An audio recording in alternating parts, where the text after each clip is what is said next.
সকালের নাস্তায় বা বিকেলের নাস্তায় মজাদার প্যানকেক হলে বাচ্চা বুড়ো সবারই মন খুশি হয়ে যায়, কিন্তু ঝামেলা মনে করে অনেকেই এই প্যানকেকটা বানাতে চান না। হ্যালো এভরিওয়ান, আসসালামু আলাইকুম, welcome back to my video. Viewers, আমি আজকে আপনাদের সাথে শেয়ার করব প্যানকেকের একদম সহজ একটা রেসিপি। আশা করি আপনাদের ভালো লাগবে। তো চলুন শুরু করি। তো এখানে প্রথমেই আমি একটা বাটিতে একটা ডিম নিয়ে নিয়েছি, এরপর নিয়েছি 1/3 কাপ চিনি। চিনিটা আপনারা আপনাদের স্বাদ অনুযায়ী নেবেন। এরপর আমি এখানে সামান্য একটু লবণ দিয়েছি, এরপর দিয়েছি আধা কাপ দুধ আর দিয়েছি 2 টেবিল চামচ তেল। এরপর এগুলোকে ভালো করে মিশিয়ে নিব যাতে চিনিটা সম্পূর্ণভাবে গলে যায়। সম্পূর্ণ চিনিটা গলে যাওয়ার পর এর মধ্যে আমি দিয়ে দিব একটু ভ্যানিলা এসেন্স 1 চা চামচ পরিমাণ।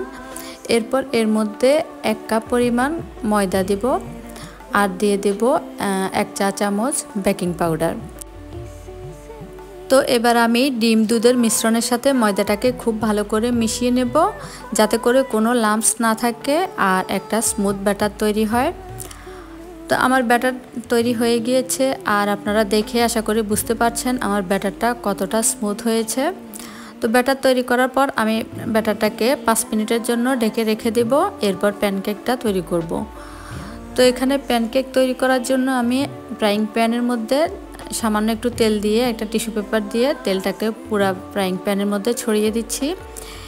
এরপর এখানে পরিমাণ মতো ব্যাটার দিয়ে দিচ্ছি। ব্যাটার দেওয়ার পর অপেক্ষা করব বাবল ক্রিয়েট হওয়ার জন্য। যখন এরকম বাবল ক্রিয়েট হবে তখন প্যানকেকটা উল্টে দেব। উল্টানোর পর আরও 1 থেকে 1.5 মিনিট রাখবো। এরপর চুলা থেকে নামিয়ে নেব। আর আমার প্যানকেকটা আমি একদম মিডিয়াম লো হিটে তৈরি করছি। বেশি হিট দিলে প্যানকেকের নিচে পড়ে যায়, প্যানকেকটা ভালো হয় না। তো এভাবে আমি সবগুলো প্যানকেক বানিয়ে নিচ্ছি।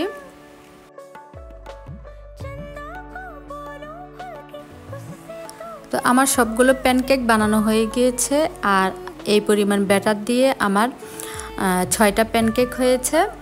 তো এখন আমি প্যানকেকগুলো সার্ভ করব। তো প্যানকেক কেউ চকলেট সিরাপ দিয়ে খায়, কেউ মধু দিয়ে খায়, কেউ বা আবার আইসক্রিম দিয়ে খায়। তো আমার কাছে আইসক্রিম দিয়ে খেতেই ভালো লাগে, তো সেজন্য আমি আজকে আইসক্রিম দিয়েই সার্ভ করব। তো এখানে বাসায় ক্যারামেল ফ্লেভারের আইসক্রিম ছিল, আজকে ওইটা দিয়েই ট্রাই করব। তো আপনাদের কাছে প্যানকেক কিভাবে খেতে ভালো লাগে কমেন্টস করে জানাবেন। আর আমার আজকের রেসিপি আপনাদের কাছে কেমন লেগেছে, যদি ভালো লেগে থাকে তবে লাইক কমেন্টস করে পাশে থাকবেন এবং ফ্যামিলি অ্যান্ড ফ্রেন্ডসের সাথে শেয়ার করবেন।